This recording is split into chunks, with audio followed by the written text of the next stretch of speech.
Hello, sports fans, and welcome to another edition of Scott Sports 101. I'm Scott Trella.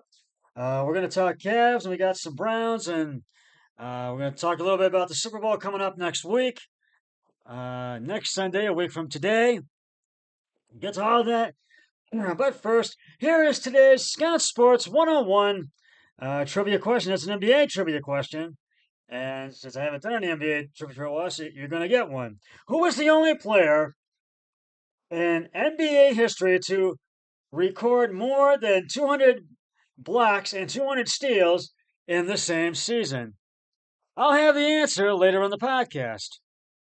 Uh, well, the Cavs must make a move before the trade deadline closes. There has been much uh, discourse about the wine and gold's mindset over the next few weeks. If Cleveland's front office does make a move, it could involve them giving up a key rotational piece. However, this doesn't mean the wine and gold would get a player of a similar caliber in return. Uh, the big question is uh, who should the Cavs trade? And should they trade anybody? But uh, in a fable of Bleacher Report, uh, identified each team's three most likely players who could be traded before the deadline. For the Cavaliers, he named Tristan Thompson, Isaac Okoro, and George Nang as Cleveland's key trade candidates. Uh, uh, the motive for trading these players, according to Fable, wouldn't be a deal to necessarily make the immediate roster better. Instead, moving Thompson, Okoro, and Nang, excuse me, for a cheaper contract would get the Cavaliers out of the luxury tax this season at just under 2 million into the tax with a core uh, with a tax core with a core that's only getting more expensive. Uh, the Cavaliers are near locks to sidestep it. Moving Thompson's maximum contract alone gets the job done. Uh, uh, uh, uh, Hence why he's at top the board wrote finale. Why he's at top of the uh, Granted, Cleveland is a good enough. It is good enough to be more aggressive. Uh, it pleases. Uh, it pleases that that approach shifts focus to Okoro, Niang, and Carlos Levert, experiencing expiring contract. Excuse me, and the payroll is something the Cavaliers can address over the summer. As far where the roster stands, now they've proven that they're true championship contenders, and that is absolutely true. The only moves the front office should be making right now are adding to the roster, not subtracting from it for financial implications. And whoa, oh shoot, and uh, and for financial implications. And right now, I don't think they're going to be making any moves. I think they're going to wait till the buyout and they'll try to make a deal with the team then. But I don't think they're going to make any moves right now.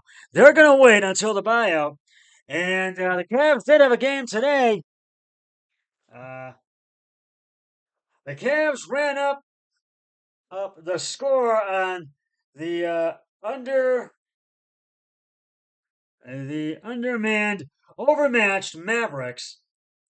The Cavs scored 91 points in matching the third most in a first half in the NBA history, and just rolled and embarrassed the Dallas Mavericks 144 to 101 today at in Dallas. Uh, which was a big win for the Cavs, which was not at full strength because of injuries after trading superstar Luka Doncic to the Los Angeles Lakers for Anthony Davis earlier Sunday. It was today. The NBA best Cavs are now 40-9, set several franchise records, including three-pointers, 26 points in a quarter, 50 in the first, and largest first half lead, 45-point lead at halftime. Cleveland also tied its record for threes and a half by making 16 in the first 24 minutes. Everyone just looked even with the trade and everything that was going on today, said Cavs All-Star forward Evan Mobley, who had 22 points and 11 rebounds in 23 minutes. And 23 yeah, he had 22 points, 11 rebounds in 23 minutes. We started hot and kept our foot on the gas. The Phoenix Suns on the record for points in the first half of the 7 against Denver, November 10th, 1990. Golden State Warriors dropped 9-2 on Chicago in 2013, and the Houston Rockets scored 91 against Brooklyn in 2022. Late in the first half, Sam Merrill, who finished with 27 points, 9 3-pointers for Cleveland, thought everything was possible.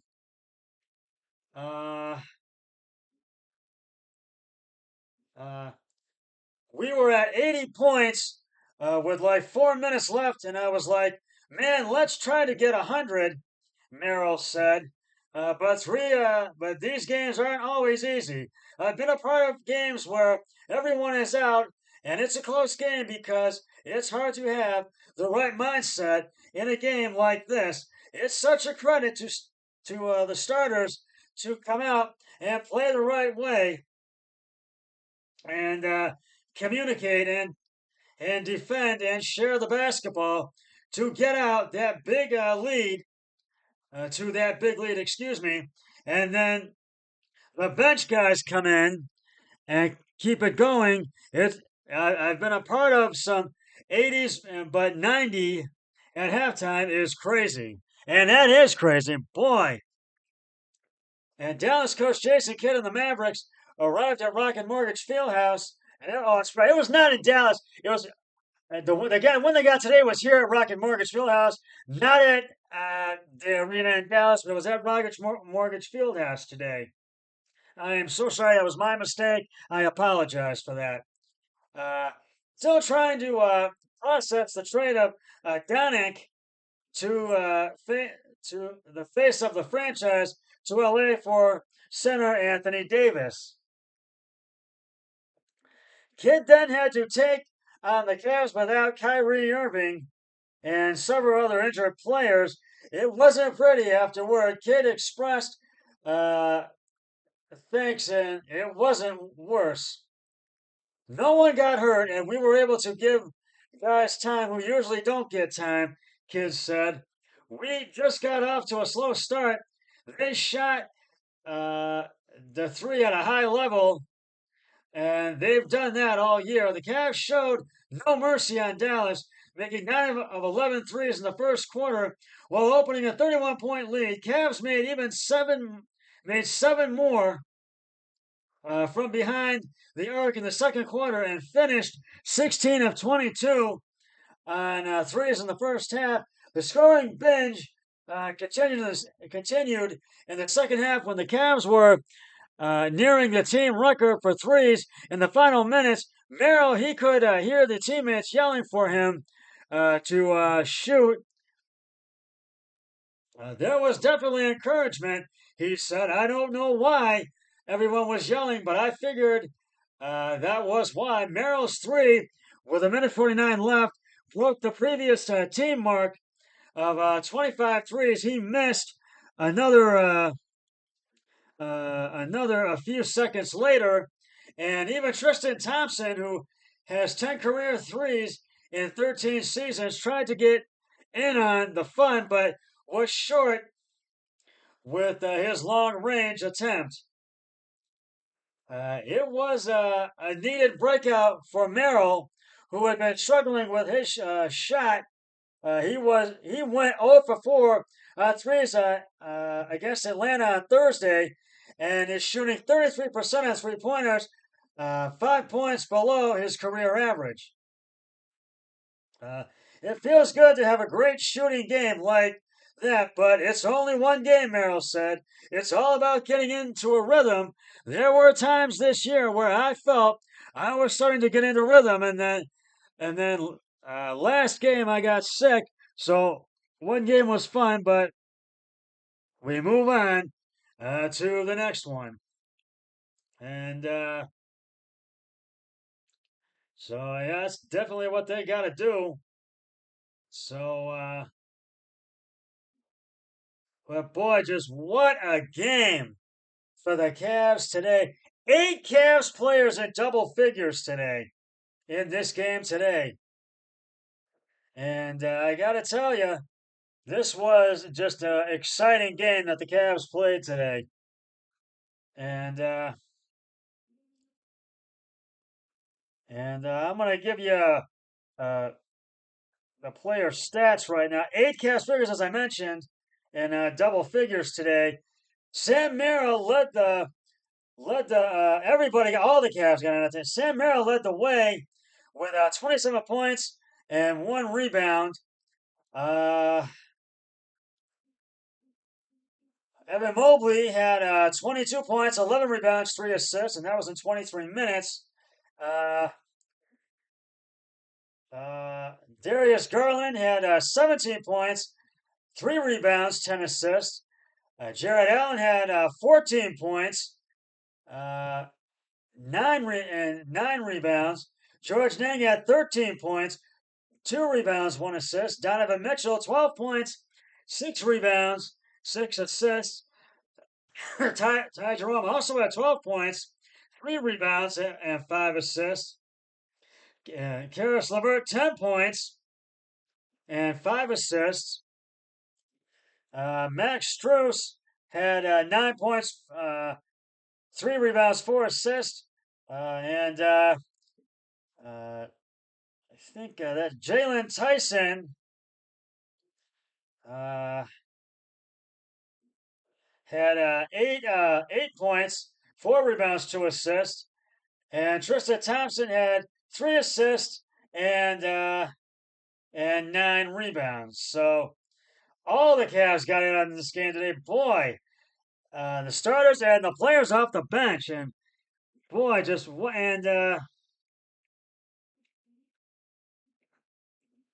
and they were 57% from field goal range.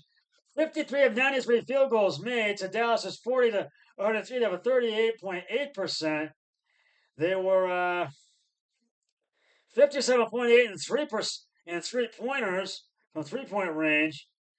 And boy, just it was a and 75% from 3 point free throw range, and 51% in rebounds.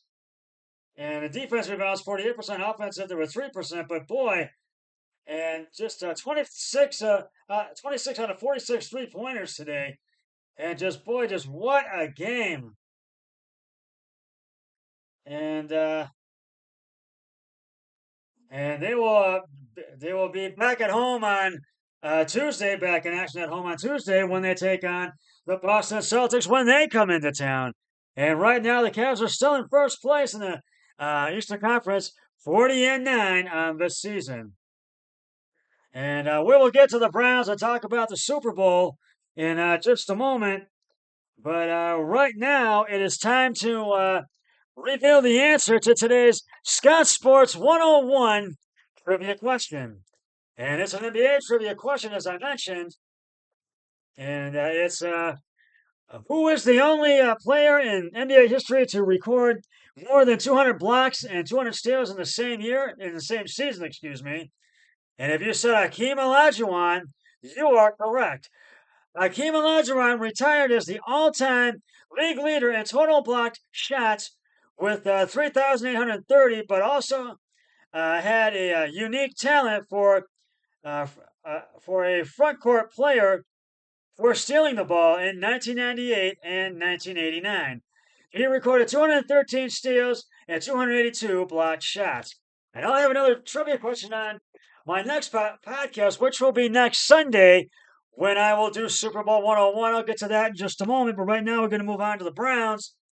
Uh, when the Browns fired Ken Dorsey at the conclusion of the 2024 season, that not only left a void at the offensive coordinator spot, they also had left one at quarterbacks coach because they fired the quarterbacks coach as well. Both positions are now officially filled, according to a report on Tuesday. The Cleveland Browns had a big shakeup in their coaching staff after they had fired, as you know, it was Ken Dorsey after their disastrous 3-14 season, and and he was fired immediately after the season ended and was replaced by pass game specialist and tight ends coach Tommy Rees. The 32-year-old coach will be one of the youngest coordinators in the NFL next season. Despite his lack of NFL experience, Rees has extensive experience coaching at elite college programs during his time as a quarterbacks coach and offensive coordinator at Notre Dame to having the same role at Alabama. Rees was able to work with elite prospects. This experience is now uh, helping him attract talent to the Browns. And according to Browns insider Mary Kay Cabot, Cleveland is making senior offensive assistant Bill Musgrave to a QB coach. They are moving him to being a QB quarterbacks coach. Musgrave has been with the Browns since 2023. The 57-year-old has a ton of experience as a quarterbacks coach and an offensive coordinator. He has worked as OC for the Jaguars for 2 seasons, and the Vikings between 2011 and 2013, and the Broncos in 2017 and 2018. He also has short stints with the Eagles and the Panthers between 1998 and 2000 as offensive coordinator and QB's coach. As ESPN's Daniel Oyefusi pointed out, hiring an experienced offensive coach next to a first-time offensive coordinator makes plenty of sense. Musgrave already having a working relationship with Rees, and Stefanski will be a benefit to the Browns' offense next season. Now the Browns need to address the elephant room. What will happen with Deshaun Watson in the off season, and who will be under center for the Browns in 2020 in the 2025 season opener as our season opener are two massive questions that need answering.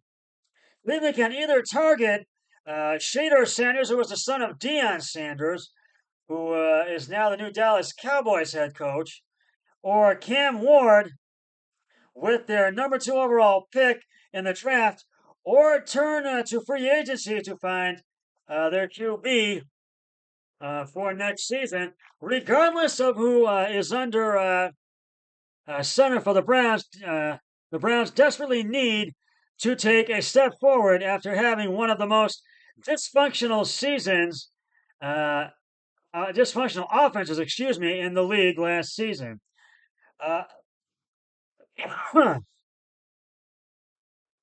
Another quarterback, I feel that the Browns should be targeting and consider targeting is Jackson Dart from Ole Miss. Dart was a highly productive quarterback in college. Like Bubba Ventrone said, Dart has a lot of confidence. He is in in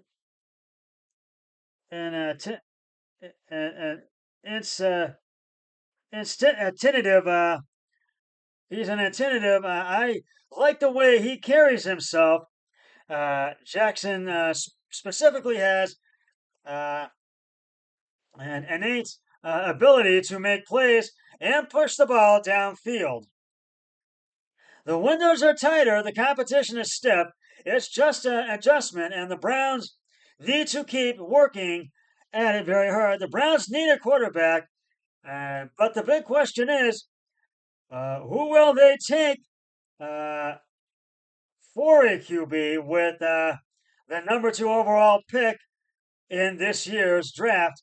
Only time will tell, and they need to get it right this offseason in April or at the draft or free agency or at the NFL Combine. So we'll see who. Well, I'll keep you posted on it. So, and before I sign off, Super Bowl Sunday next week. And as you know, it's a rematch of Super Bowl 57, the Kansas City Chiefs and the Philadelphia Eagles. The Chiefs are favored to win it by one. And even though Kansas City is the team to beat, the Eagles are not going to not going to approach this game lightly, and they will not go away quietly. And I'm not sure if Kansas City is going to be able to get past Saquon Barkley with the season he's having, which has been phenomenal. And I will not be doing you will not get a regular podcast from me this week because I'm going to be preparing my script for next Sunday's my Super Bowl 101 pregame show, which will begin at 11 a.m. and it will lead up to kickoff of Super Bowl 101 at 6:30 on Fox. And I'll be doing it in segments. I'll have trivia questions. We'll relive some of the greatest moments in Super Bowl history. We'll relive some of the greatest plays in Super Bowl history and the greatest players in Super Bowl history. And we'll even do I'll even do some Super Bowl plays. I'll recreate some plays. What I will do, and we're gonna have a lot more and a whole lot more too. And we're really gonna have a lot. It's gonna be a lot of fun. And we're the halftime. I'm trying to find out who is gonna be. And and we'll have a lot of fun. We'll have a lot of things going on with this pregame show, and I'm looking forward to it. And and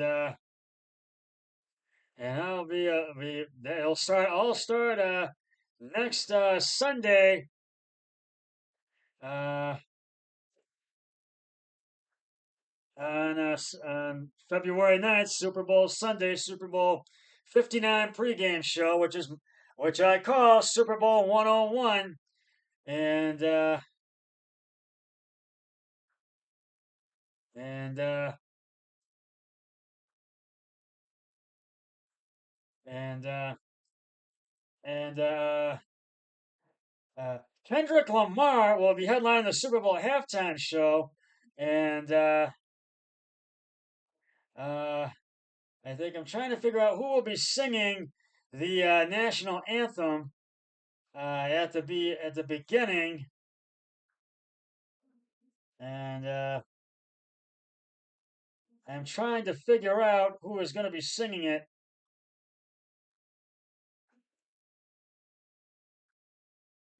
I'm trying to figure out who is going to.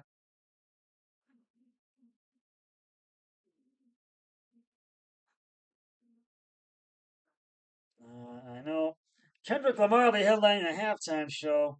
Uh, I'm trying to figure out. I'm trying to figure out who is going to be singing the national anthem at the Super Bowl in New Orleans at Caesars Superdome. uh, in New Orleans. Uh, and I'm trying to figure that out. And it's instead of the Caesar Superdome hosting in 2024, it's going to be at Allegiant Stadium in Vegas was the backdrop of last year's Super Bowl, and this year it's at Caesar Superdome in New Orleans. Uh, and I am trying to figure out. I want to find out who is going to be singing the national anthem, and I'm trying to figure that out. And Kendrick Lamar will be headline the halftime show, and I'm trying to, as I've mentioned, and I'm trying to figure out who is going to sing the national the national anthem. I am trying to find out, and I'm having a but the league changed. And I guess it got pushed back a week and created a conflict with Mardi Gras celebrations already scheduled. So I think it's going to be at Allegiant Stadium, I think. And I am trying.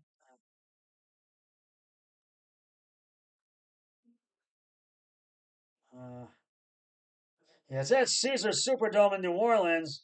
That is where it is at, the game. Uh,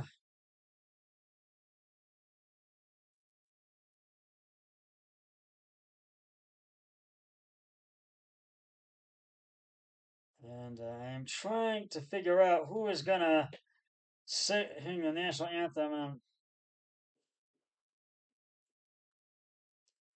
And this is going to be really a great game to watch. And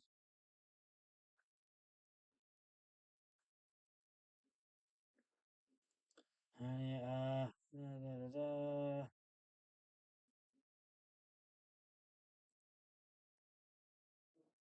trying to figure out who's going to a concert. John uh, Batiste will perform the U.S. national anthem, and which is and that will be Lauren Daigle will perform "America the Beautiful," and also Ladashi will perform "Lift Every Voice and Sing," and a lot of great things at the halftime. Before Super Bowl and during the halftime show is Kendrick Lamar, and I'm just looking forward to it. And we'll have a lot to do on all the segments that I will be preparing. And please join me next Sunday because I'm really looking forward to it. Super Bowl 101 pregame show on Scott Sports 101, my YouTube channel, beginning Sunday, Super Bowl Sunday, February 9th at 11 a.m. Well, that's just about going to wrap it up for the Scott Sports 101. For this edition of Scott Sports 101, and I'll be back next Sunday with Super Bowl 101. But until then, always remember, be a team player each and every day and every way possible. So long, everybody. 3, 2, 1. I'm done.